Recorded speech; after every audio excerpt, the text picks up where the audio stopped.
ఇక డీటెయిల్స్‌లోకి వెళ్తే ముఖ్యమంత్రి సహాయ నిధి ద్వారా మంజూరైన చెక్కుల పంపిణీలో ఎవరైనా నాయకులు లబ్ధిదారుల నుండి డబ్బు డిమాండ్ చేస్తే తమ దృష్టికి తీసుకురావాలని కాకినాడ రూరల్ ఎమ్మెల్యే పంత నానాజీ స్పష్టం చేశారు.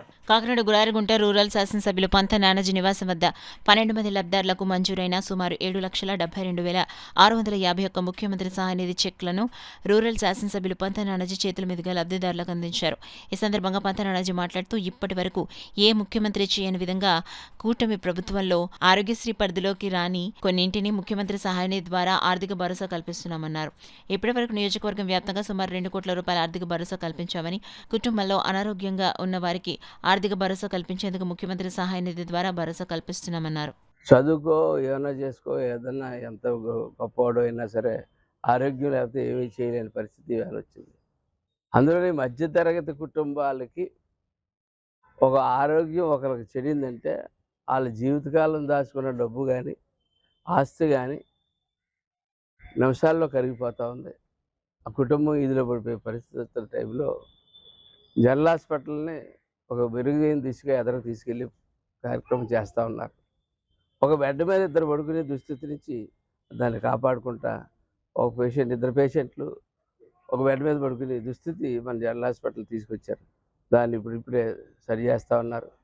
అలాగే ఒక పక్కన ఆరోగ్యశ్రీలో గతంలో కలపనటువంటి ఏమన్నా ఉంటే ఒకటి కూడా కలుపుతూ వస్తారు.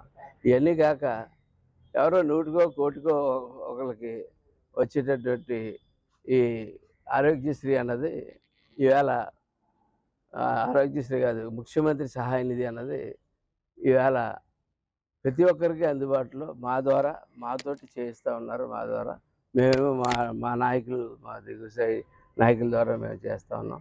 ఎవరికన్నా కష్టం వచ్చినప్పుడు ఆ కష్టం ఈ రెండు కూడా ఆరోగ్యశ్రీలో కానీ జనరల్ హాస్పిటల్లో కూడా జరగనప్పుడు బయట ఎక్కడైనా చేయించుకుంటే వారు ఖర్చు పెట్టినంత ఇవ్వకపోయినా ఎంతో కొంత ఏ ముఖ్యమంత్రి ఇప్పుడు వచ్చి అట్లా ఇవ్వలేదు. దానికి ముఖ్యమంత్రి గారికి, ఆయన తోడుగా అన్నంటున్నటువంటి ఉప ముఖ్యమంత్రి గారికి ఇద్దరికి ధన్యవాదాలు తెలియజేస్తాను.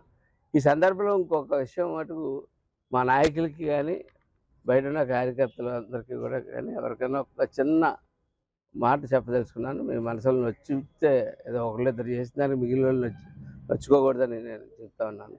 ఎందుకంటే ఇది ఒక కుటుంబాన్ని నిలబెట్టే ప్రయత్నం మనం చేస్తున్నప్పుడు దీంట్లో కొంతమంది తప్పుడు కాగితాలు పెట్టడం, తప్పుడుగా తీసుకోవడం, అలాగే ఈ బాధిత కుటుంబాల నుంచి డబ్బు తీసుకోవడం అటువంటివి జరుగుతున్నాయని చెప్పి తెలుస్తూ ఉంది.